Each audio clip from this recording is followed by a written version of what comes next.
After the last conversation, something became very clear to me. When we talk about history shaping behavior, we usually stop at the individual. But history doesn't just shape people. It shapes relationships, families, and leadership dynamics. And if we're honest, there's a quiet tension many people feel today between Black men and Black women, especially around responsibility, relationship, and leadership. You hear it in the conversations like Black women are carrying everything. Black men aren't given the same chances. Why do leadership roles look the way they do? Why do this feel so misaligned?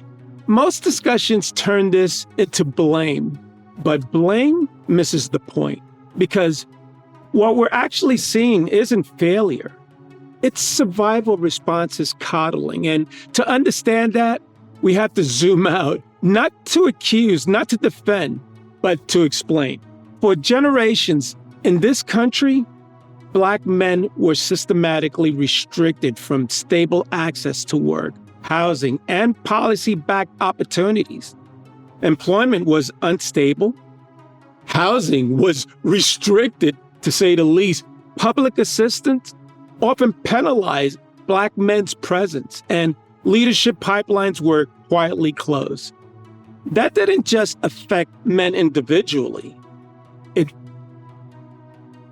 reshaped entire Black family systems. Over time, households learned something painful but practical. Survival sometimes required absence. Like I shared in the last video, Black men learned that their presence could cause stability. Women learned that stability often depended on self-reliance. That wasn't preference. That was conditioning. When systems applied pressure long enough, people don't argue with the system. They adapt around it. This brings us to Black women. Many Black women didn't step into leadership roles because opportunities were generously handing them to them. They stepped in because someone had to hold the structure together. Families, households, communities, workplaces, reliability became survival. Strength became expectations. Resilience became the baseline, not the exception. And that conditioning followed Black women into professional spaces.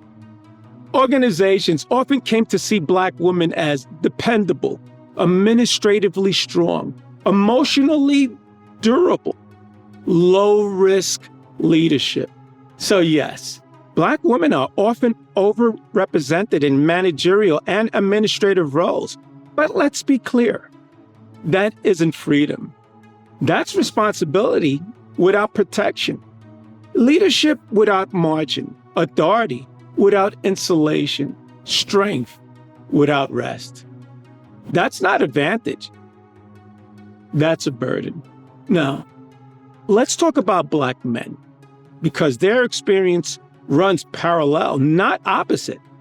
While Black women were trained into holding systems together, Black men were often trained into operating outside formal systems, not because of lack of ability, but because of lack of institutional trust. Historically, Black men were framed as risk, instability, threat, liability. That framing didn't disappear. It softened.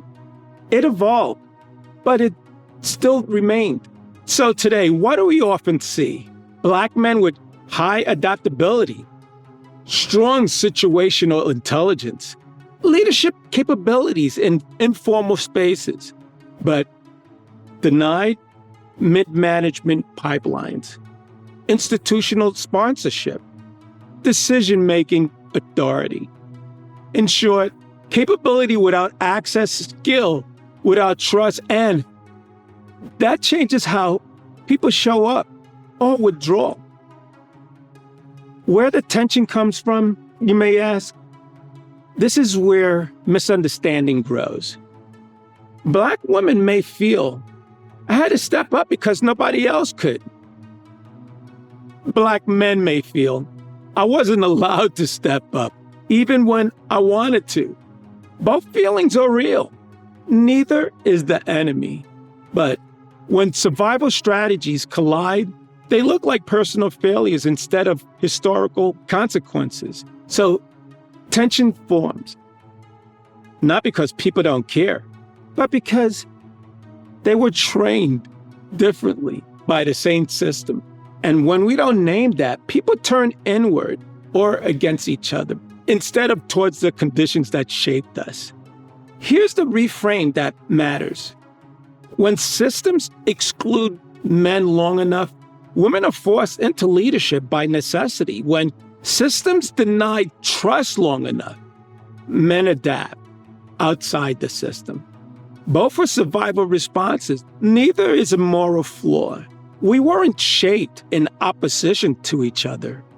We were shaped by the same forces in different ways. And until we understand that, we'll keep mistaking conditioning for character. This moment doesn't require sides. It requires honesty.